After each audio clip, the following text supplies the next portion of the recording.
ನಾವೆಲ್ಲರೂ ಗಣೇಶನನ್ನು ನೋಡಿದ್ದೇವೆ ಅಲ್ವಾ? ಆನೆಯ ತಲೆ, ದೊಡ್ಡ ಹೊಟ್ಟೆ, ಕೈಯಲ್ಲಿ ಮೋದಕ. ನಮಗೆಲ್ರಿಗೂ ಆ ಚಿರಪರಿಚಿತವಾದ ರೂಪ. ಆದ್ರೆ ನಾವ್ ಯಾವತ್ತಾದ್ರೂ ಒಂದು ಕ್ಷಣ ನಿಂತು ಯೋಚಿಸಿದ್ದೀವಾ? ಈ ಸೌಮ್ಯವಾದ, ಸ್ನೇಹಮಯಿ ದೇವತೆಯ ಹಿಂದಿರೋ ಕಥೆ ಎಷ್ಟು ಹಿಂಸಾತ್ಮಕವಾಗಿದೆ ಅಂತ? ಇದು ಮಕ್ಕಳ ಕಥೆಯಲ್ಲ, ಇದೊಂದು ತೀವ್ರವಾದ ಸಂಘರ್ಷದ ಕಥೆ. ಹೌದು, ನೀವು ಹೇಳಿದ್ ನಿಜ. ನಾವು ಗಣೇಶನನ್ನ ವಿಘ್ನ ನಿವಾರಕ, ಅದೃಷ್ಟ ತರುವಣು ಅಂತ ಪೂಜಿಸ್ತೀವಿ. ಆದರೆ ಪುರಾಣದ ಮೂಲಕ್ಕೆ ಹೋದ್ರೆ ಅಲ್ಲಿ ಶಿರಚ್ಛೇದ ಇದೆ, ಕೋಪ ಇದೆ, ಇಡೀ ವಿಶ್ವವನ್ನೇ ನಾಶ ಮಾಡೋ ಬೆದರಿಕೆ ಇದೆ. ಇದು ಪ್ರಕೃತಿ ಮತ್ತೆ ಚೈತನ್ಯದ ನಡುವಿನ ಒಂದು ಮಹಾ ಸಂಘರ್ಷದ ಕಥೆ. ಅಂದ್ರೆ ಮೇಲ್ನೋಟಕ್ಕೆ ಕಾಣೋದಕ್ಕಿಂತ ಬಹಳ ಆಳವಾದ ಅರ್ಥಗಳನ್ನ ಇದು ಹೊಂದಿದೆ. ಅದನ್ನೇ ನಾವಿವತ್ತು ಸ್ವಲ್ಪ ಆಳವಾಗಿ ನೋಡೋಣ. ಈ ಕಥೆಯ ಪದರಗಳನ್ನ ಒಂದೊಂದಾಗಿ ಬಿಡಿಸಿ ನೋಡೋಣ. ಈ ಹಿಂಸೆಯ ಹಿಂದಿನ ತತ್ವವೇನು? ಆನೆಯ ತಲೆಯೇ ಯಾಕೆ ಬೇಕಿತ್ತು? ಮತ್ತೆ ಎಲ್ಲಕ್ಕಿಂತ ಮುಖ್ಯವಾಗಿ, ಈ ದೇವತೆ ಪ್ರತಿಯೊಂದು ಶುಭ ಕಾರ್ಯದ ಆರಂಭದಲ್ಲಿ ಪೂಜಿಸಲ್ಪಡುವ ಹೆಬ್ಬಾಗಿಲ ಕಾಯುವನು ಯಾಕಾದ? ಖಂಡಿತ. ಇದನ್ನ ಅರ್ಥ ಮಾಡ್ಕೋಬೇಕು ಅಂದ್ರೆ ನಾವು ಶಿವಪುರಾಣದಲ್ಲಿರೋ ಮೂಲ ಕಥೆಗೆ ಹೋಗ್ಬೇಕು. ಕಥೆ ಶುರುವಾಗೋದು ಕೈಲಾಸದಲ್ಲಿ, ಒಂದು ತೀರ ಖಾಸಗಿ ಕೌಟುಂಬಿಕ ಸನ್ನಿವೇಶದಲ್ಲಿ. ಪಾರ್ವತಿ ದೇವಿಗೆ ಸ್ನಾನ ಮಾಡಬೇಕಿರುತ್ತೆ, ಮತ್ತೆ ಆಕೆಗೆ ಸಂಪೂರ್ಣ ಏಕಾಂತ ಬೇಕಿರುತ್ತೆ. ಆದರೆ ಶಿವ ಎಲ್ಲ ಸಾಮಾಜಿಕ ನಿಯಮಗಳು, ಗಡಿಗಳನ್ನ ಮೀರಿದವನು ಯೋಚಿಸದಂತೆ ನೇರವಾಗಿ ಸ್ನಾನಗೃಹದೊಳಗೆ ಪ್ರವೇಶ ಮಾಡ್ತಾನೆ. ಒಂದು ನಿಮಿಷ, ಸ್ವಂತ ಪತಿಗೆ ಗೌಪ್ಯತೆಯ ಅರಿವಿಲ್ವಾ? ಇದು ಕೇವಲ ಅಸಡ್ಡೆಯೇ, ಅಥವಾ ಇದರ ಹಿಂದೆ ಬೇರೆ ಏನಾದ್ರೂ ಸಾಂಕೇತಿಕ ಅರ್ಥ ಇದೆಯಾ? ಯಾಕಂದ್ರೆ ಇದು ಕೇಳೋಕೆ ಸ್ವಲ್ಪ ವಿಚಿತ್ರ ಅನ್ಸುತ್ತೆ. ಅತ್ಯುತ್ತಮ ಪ್ರಶ್ನೆ. ಪುರಾಣಗಳಲ್ಲಿ ಪ್ರತಿಯೊಂದು ಪಾತ್ರವೂ ಒಂದು ತತ್ವವನ್ನ ಪ್ರತಿನಿಧಿಸುತ್ತೆ.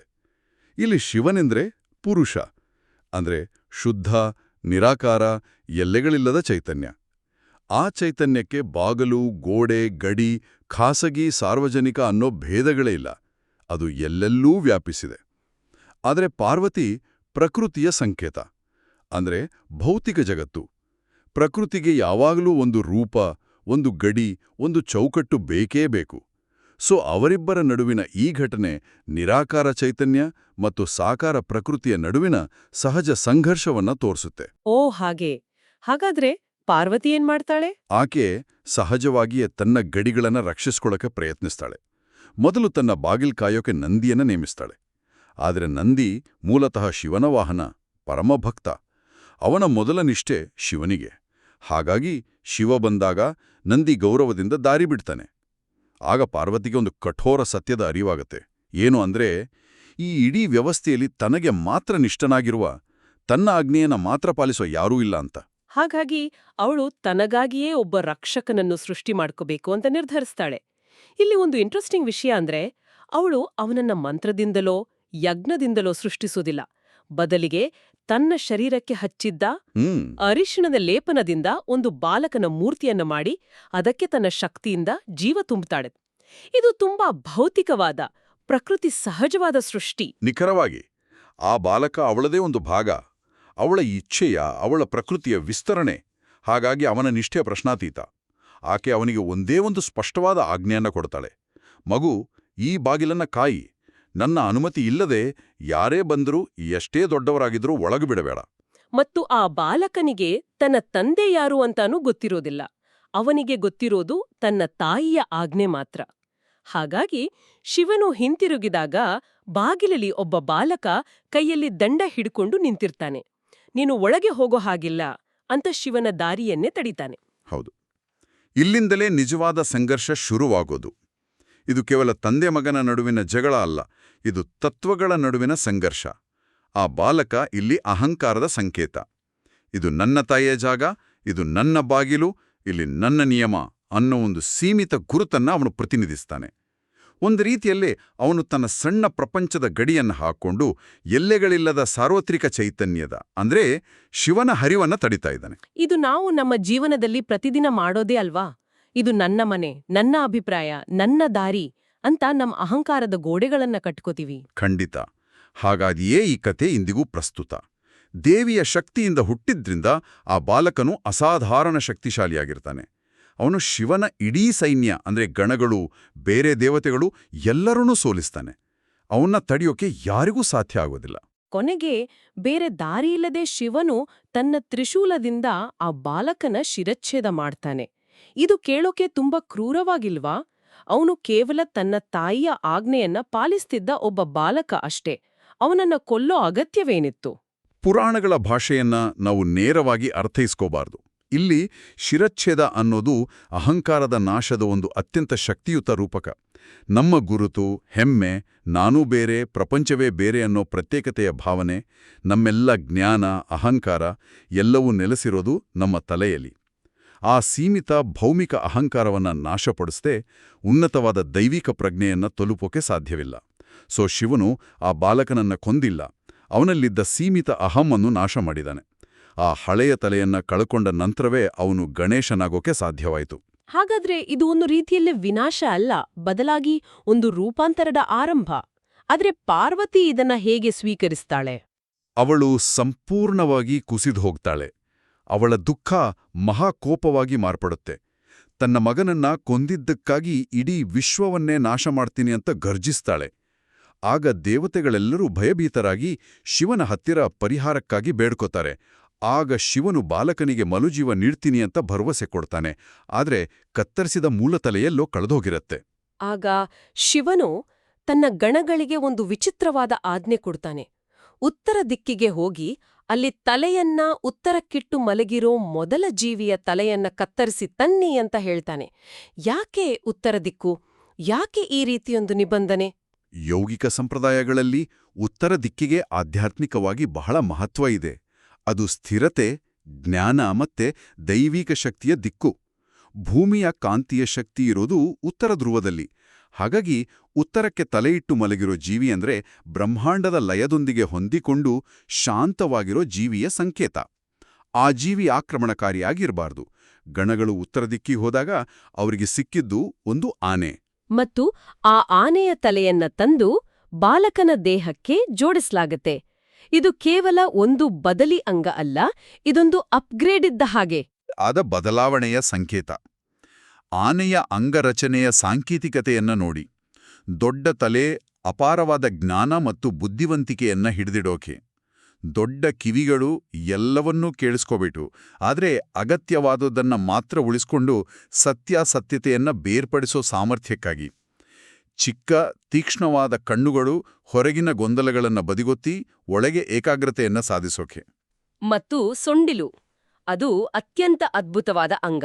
ಹೌದು, ಆ ಸೊಂಡಿಲು ಒಂದೇ ಸಮಯದಲ್ಲಿ ಅಗಾಧ ಶಕ್ತಿ ಮತ್ತು ಅಸಾಧಾರಣ ಸೂಕ್ಷ್ಮತೆಯ ಪರಿಪೂರ್ಣ ಸಂಯೋಜನೆ. ಅದು ಒಂದು ದೊಡ್ಡ ಮರವನ್ನ ಬುಡ ಸಮೇತ ಕಿತ್ತಾಗಬಲ್ಲದು. ಅದೇ ಸಮಯದಲ್ಲಿ ನೆಲದಿಂದ ಬಿದ್ದ ಒಂದು ಸಣ್ಣ ಸೂಜಿಯನ್ನ ಕೂಡ ಎತ್ತಬಲ್ಲದು. ಅಂದ್ರೆ ಬುದ್ಧಿವಂತಿಕೆ ಅಂದ್ರೆ ಕೇವಲ ಶಕ್ತಿಯಲ್ಲ ಅಥವಾ ಕೇವಲ ಸೂಕ್ಷ್ಮತೆಯಲ್ಲ, ಇವೆರಡರ ಸಮತೋಲನ. ಯಾವಾಗ ಬಲ ಪ್ರಯೋಗಿಸಬೇಕು, ಯಾವಾಗ ಸೂಕ್ಷ್ಮವಾಗಿರಬೇಕು ಅಂತ ತಿಳಿದಿರೋದೇ ನಿಜವಾದ ಜ್ಞಾನ. ವಾಹ್, ಈ ದೃಷ್ಟಿಕೋನದಲ್ಲಿ ನಾನು ಯಾವತ್ತೂ ಯೋಚಿಸಿರ್ಲಿಲ್ಲ. ಇದಕ್ಕೊಂದು ಪರ್ಯಾಯ ಸಿದ್ಧಾಂತವೂ ಇದೆ ಅಂತ ಕೇಳಿದ್ದೀನಿ. ಅದು ಇನ್ನೂ ವಿಚಿತ್ರವಾಗಿದೆ. ಹೌದು, ಅದು ಬಹಳ ಕುತೂಹಲಕಾರಿ ಸಿದ್ಧಾಂತ. ಅದರ ಪ್ರಕಾರ ಶಿವನ ಗಣಗಳು ಅಂದ್ರೆ ಮನುಷ್ಯರಲ್ಲ, ಬದಲಿಗೆ ಮೂಳೆಗಳಿಲ್ಲದ ಅಂಗಗಳನ್ನು ಹೊಂದಿದ್ದ ಬೇರೆ ಆಯಾಮದ ಜೀವಿಗಳು.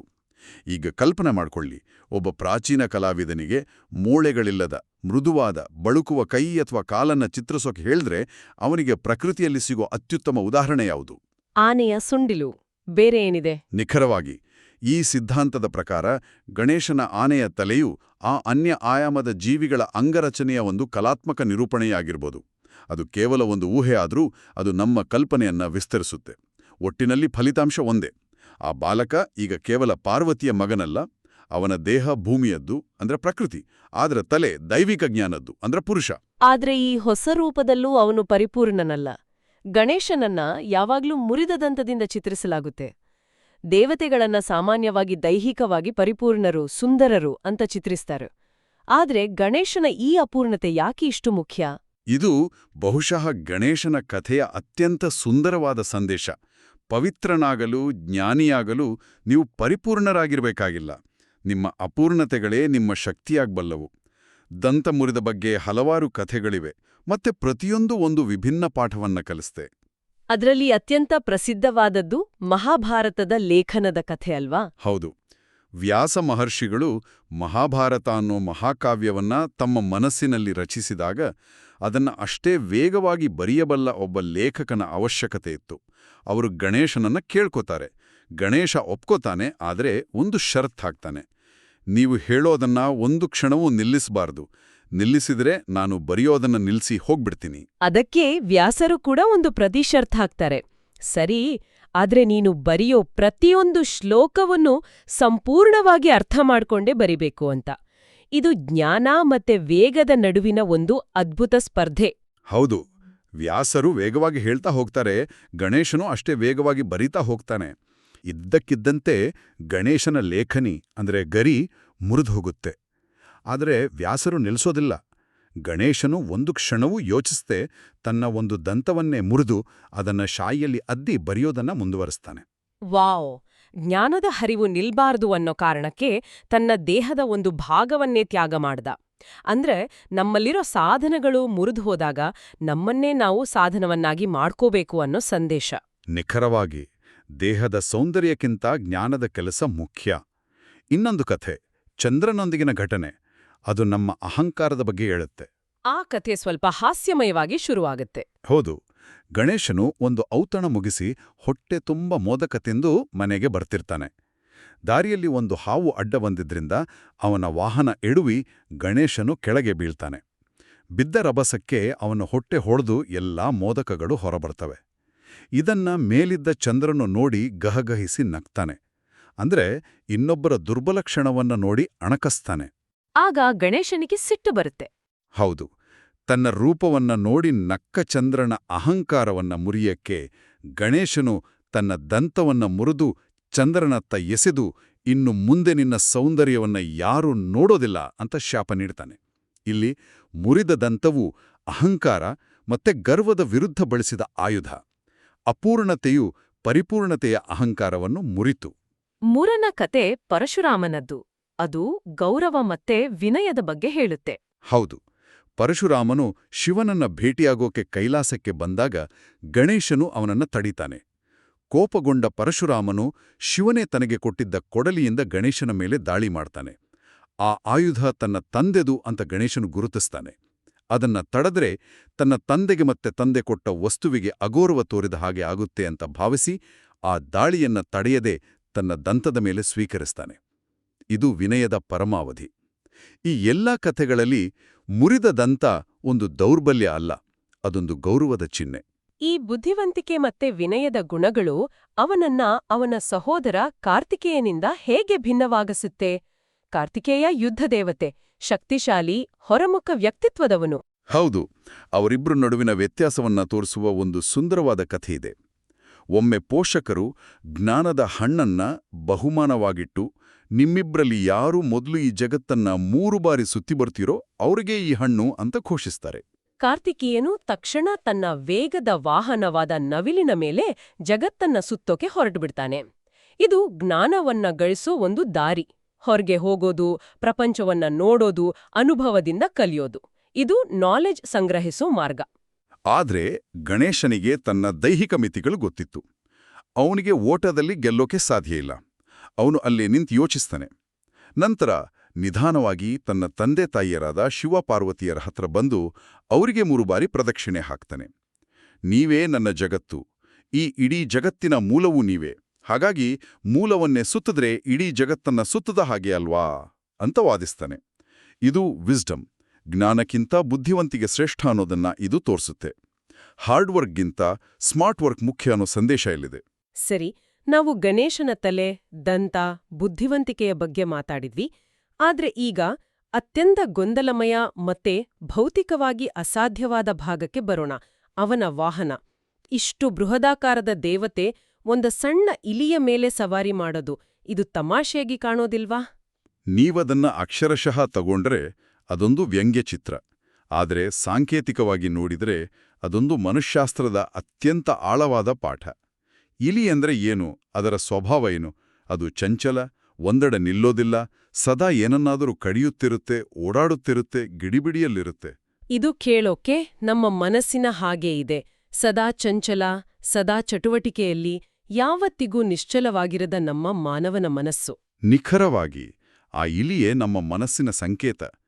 ಗಣೇಶನು ಇಲಿಯ ಮೇಲೆ ಸವಾರಿ ಮಾಡೋದು ಬುದ್ಧಿಯು ಮನಸ್ಸಿನ ಮೇಲೆ ಸ್ಥಾಪಿಸಿದ ಪರಿಪೂರ್ಣ ನಿಯಂತ್ರಣವನ್ನ ಸಂಕೇತಿಸುತ್ತೆ. ಇಲ್ಲಿ ಒಂದು ಮುಖ್ಯವಾದ ಅಂಶ ಇದೆ. ಅವನು ಇಲಿಯನ್ನ ಕೊಲ್ಲೋದಿಲ್ಲ, ತುಳಿದು ಹಾಕೋದಿಲ್ಲ. ಯಾಕಂದ್ರೆ ಚಲಿಸೋಕೆ ಕೆಲಸ ಮಾಡೋಕೆ ಮನಸ್ಸು ಬೇಕು. ಆದರೆ ಅದರ ನಿಯಂತ್ರಣ ಅವನ ಕೈಯಲ್ಲಿದೆ. ಅವನು ಇಲಿಯನ್ನ ತನಗೆ ಬೇಕಾದ ದಿಕ್ಕಿಗೆ, ತನಗೆ ಬೇಕಾದ ವೇಗದಲ್ಲಿ ಮುನ್ನಡೆಸ್ತಾನೆ. ಒಂದು ವೇಳೆ ಇಲಿಯು ಗಣೇಶನ ಮೇಲೆ ಸವಾರಿ ಮಾಡಿದ್ರೆ ಅದು ಅವ್ಯವಸ್ಥೆ, ನಮ್ಮ ಆಸೆಗಳು, ಆತಂಕಗಳು, ಚಂಚಲ ಮನಸ್ಸು ನಮ್ಮ ಜೀವನವನ್ನ ನಡೆಸಿದ ಹಾಗೆ. ಅದೇ. ಹಾಗಾಗಿ ಗಣೇಶನ ಚಿತ್ರವು ಮನಸ್ಸನ್ನ ಸವಾರಿ ಮಾಡಬೇಕೇ ಹೊರತು ಮನಸ್ಸಿನಿಂದ ಸವಾರಿಗೊಳಾಗಬಾರದು ಅನ್ನೋ ಸಂದೇಶವನ್ನ ಕೊಡುತ್ತೆ. ಇದು ಅವನ ಪ್ರಮುಖ ಕಾರ್ಯಕ್ಕೆ ನಮ್ಮನ್ನ ಕರೆತರುತ್ತೆ. ಯಾವುದೇ ಹಿಂದೂ ಪೂಜೆ ಅಥವಾ ಶುಭ ಕಾರ್ಯವನ್ನ ಗಣೇಶನ ಆರಾಧನೆಯಿಲ್ಲದೆ ಶುರು ಮಾಡೋಲ್ಲ. ಯಾಕೆ? ನೇರವಾಗಿ ನಾವು ಪೂಜಿಸೋ ಪ್ರಧಾನ ದೇವತೆಯನ್ನೇ ಪೂಜಿಸಬಹುದಲ್ವೇ? ಯಾಕಂದ್ರೆ ಗಣೇಶನು ಭೌತಿಕ ಮತ್ತೆ ಆಧ್ಯಾತ್ಮಿಕ ಪ್ರಪಂಚದ ನಡುವಿನ ಹೆಬ್ಬಾಗಿಲ ಕಾಯುವವನು. ಅವನು ಕೇವಲ ವಿಘ್ನಹರ್ತ ಅಂದ್ರೆ ಅಡೆತಡೆಗಳನ್ನ ನಿವಾರಿಸೋನು ಮಾತ್ರ ಅಲ್ಲ, ಅವನು ವಿಘ್ನಕರ್ತ ಕೂಡ ಅಂದ್ರೆ ಅಡೆತಡೆಗಳನ್ನ ಸೃಷ್ಟಿಸೋನು. ವಿಘ್ನಕರ್ತನೇ ಅಂದ್ರೆ ಅವನು ಅಡೆತಡೆಗಳನ್ನ ಸೃಷ್ಟಿಸ್ತಾನಾ? ಇದು ಕೇಳೋಕೆ ವಿಚಿತ್ರವಾಗಿದೆ. ನಾವು ಅಡೆತಡೆಗಳನ್ನ ನಿವಾರಿಸಲಿ ಅಂತ ಪ್ರಾರ್ಥಿಸಿದ್ರೆ ಅವನೇ ಅಡೆತಡೆಗಳನ್ನ ಸೃಷ್ಟಿಸ್ತಾನಾ? ಹೌದು. ಯಾವಾಗ ನಾವು ಅಹಂಕಾರದಿಂದ, ದುರಹಂಕಾರದಿಂದ, ಇದೆಲ್ಲ ನಾನೇ ಮಾಡ್ತಿದ್ದೀನಿ ಅನ್ನೋ ಭಾವನೆಯಿಂದ ಅಥವಾ ಅವಸರದಿಂದ ಯಾವುದೇ ದೊಡ್ಡ ಕೆಲಸವನ್ನ ಶುರು ಮಾಡಿದ್ರೆ ಗಣೇಶನು ಒಂದು ಅಡಚಣೆಯನ್ನ ಸೃಷ್ಟಿಸ್ತಾನೆ. ಅವನು ನಮ್ಮನ್ನ ಎಡವಿ ಬೀಳೋ ಹಾಗೆ ಮಾಡ್ತಾನೆ, ನಮ್ಮನ್ನ ನಿಲ್ಲಿಸಿ ಯೋಚಿಸೋ ಹಾಗೆ ಮಾಡ್ತಾನೆ. ಓ, ಹಾಗಾದ್ರೆ ಅವನನ್ನ ಮೊದಲು ಪೂಜಿಸೋದು ಒಂದು ರೀತಿಯಲ್ಲಿ ನಮ್ಮನ್ನು ನಾವೇ ಪರೀಕ್ಷಿಸ್ಕೊಳ್ಳೋ ಪ್ರಕ್ರಿಯೆ. ಖಂಡಿತ. ಇದು ಒಂದು ಮಾನಸಿಕ ವಿರಾಮ. ನಾನು ಈ ಕೆಲಸವನ್ನ ಶುರು ಮಾಡ್ತಿದ್ದೀನಿ, ಆದ್ರೆ ಇದು ಯಶಸ್ವಿಯಾಗೋಕೆ ನನ್ನ ಶಕ್ತಿ ಮಾತ್ರ ಸಾಲ್ದು, ನನಗೆ ದೈವಿಕ ಸಹಾಯವೂ ಬೇಕು. ನಾನು ನನ್ನ ಅಹಂಕಾರವನ್ನ ಬದಿಗಿಡ್ತೀನಿ ಅಂತ ಒಪ್ಕೊಳ್ಳೋ ವಿನಯದ ಕ್ರಿಯೆ. ಹೀಗೆ ಮಾಡಿದಾಗ ನಮ್ಮ ಮನಸ್ಸು ಶಾಂತವಾಗುತ್ತೆ ಮತ್ತೆ ನಾವು ಕೆಲಸಕ್ಕೆ ಮಾನಸಿಕವಾಗಿ ಸಿದ್ಧರಾಗ್ತೀವಿ. ಆಗ ಗಣೇಶನು ವಿಘ್ನಹರ್ತನಾಗ್ತಾನೆ. ಹಾಗಾದ್ರೆ ಈ ಎಲ್ಲಾ ಆಳವಾದ ಚರ್ಚೆಯನ್ನ ಒಟ್ಟಿಗೆ ಸೇರ್ಸಿ ಕೇಳುಗರಿಗೆ, ಅಂದ್ರೆ ಹೊಸದೊಂದು ಕೆಲ್ಸ, ಒಂದು ಕಷ್ಟದ ಪ್ರಾಜೆಕ್ಟ್ ಅಥವಾ ಒಂದು ಮುಖ್ಯವಾದ ಸಂಭಾಷಣೆಯನ್ನ ಎದುರಿಸ್ತಿರೋರಿಗೆ ಈ ಕಥೆಯಿಂದ ಕಲಿಯಬಹುದಾದ ಅಂತಿಮ ಪಾಠವೇನು? ಬಹುಶಃ ಅತಿ ಮುಖ್ಯವಾದ ಪಾಠ ಮುರಿದ ದಲ್ತದ ತತ್ವ. ನಾವು ಸಾಮಾನ್ಯವಾಗಿ ಯಾವುದೇ ಕೆಲಸವನ್ನ ಶುರು ಮಾಡೋಕೆ ಪರಿಪೂರ್ಣ ಕ್ಷಣಕ್ಕಾಗಿ, ಪರಿಪೂರ್ಣ ಯೋಜನೆಗಾಗಿ, ಪರಿಪೂರ್ಣ ಸಂಪನ್ಮೂಲಕ್ಕಾಗಿ ಕಾಯ್ತೀವಿ. ಗಣೇಶನ ಕಥೆ ಹೇಳುತ್ತೆ, ಇಲ್ಲ, ಕಾಯ್ಬಿಡಿ. ನೀವು ಮಣ್ಣಿನಿಂದ ಮಾಡಲ್ಪಟ್ಟಿರ್ಬೋದು, ನಿಮ್ಮ ದೇಹಕ್ಕೆ ಹೊಂದದ ತಲೆ ಇರ್ಬೋದು, ನೀವು ಈಗಾಗಲೇ ಮುರಿದಿರ್ಬೋದು, ಆದ್ರೂ ನೀವು ಶುರು ಮಾಡಬೇಕು. ಮತ್ತು ನಿಮ್ಮ ಲೇಖನಿ ಮುರಿದರೆ ನಿಮ್ಮ ದಂತವನ್ನೇ ಬಳಸಿ. ಅಂದ್ರೆ ನಮ್ಮಲ್ಲಿರೋ ಕೊರತೆಗಳನ್ನೇ, ನಮ್ಮ ಅಪೂರ್ಣತೆಗಳನ್ನೇ ಸಾಧನಗಳಾಗಿ ಬಳಸ್ಕೊಳ್ಬೇಕು. ಅಡೆತಡೆಗಳು ನಮ್ಮನ್ನ ನಿಲ್ಲಿಸೋಕೆ ಬರೋದಿಲ್ಲ, ಬದಲಾಗಿ ನಮ್ಮನ್ನ ಮತ್ತಷ್ಟು ಸೃಜನಶೀಲರನ್ನಾಗಿ ಮಾಡೋಕೆ ಬರ್ತವೆ. ಹೌದು. ಮತ್ತೆ ಇಲಿಯನ್ನ ಸದಾ ನೆನ್ಪಿಡಿ. ನಮ್ಮ ಮನಸ್ಸು ಚಂಚಲವಾಗಿರುತ್ತೆ, ಅದು 1000 ಕಡೆ ಅಲೆದಾಡುತ್ತೆ. ಅದು ಸಹಜ. ಅದನ್ನ ದ್ವೇಷಿಸಬೇಡಿ, ಅದರ ಜೊತೆ ಹೋರಾಡಬೇಡಿ. ಅದನ್ನ ಸವಾರಿ ಮಾಡೋಕೆ ಕಲೀರಿ, ಅದರ ಮೇಲೆ ಹಿಡಿತ ಸಾಧಿಸಿ, ನಿಮ್ಗೆ ಬೇಕಾದ ಕಡೆಗೆ ಅದನ್ನ ತಗೊಂಡು ಹೋಗಿ. ಇಲಿಯನ್ನ ಸವಾರಿ ಮಾಡಿ, ಮುರಿದ ದಂತವನ್ನ ಒಪ್ಪಿಕೊಳ್ಳಿ, ಮತ್ತು ಯಾವುದೇ ದೊಡ್ಡ ಹೆಜ್ಜೆ ಇಡೋ ಮುನ್ನ ಒಂದು ಕ್ಷಣ ನಿಂತು ವಿನಯದಿಂದ ನಿಮ್ಮ ದಿಕ್ಕನ್ನ ಸರಿಪಡಿಸ್ಕೊಳ್ಳಿ.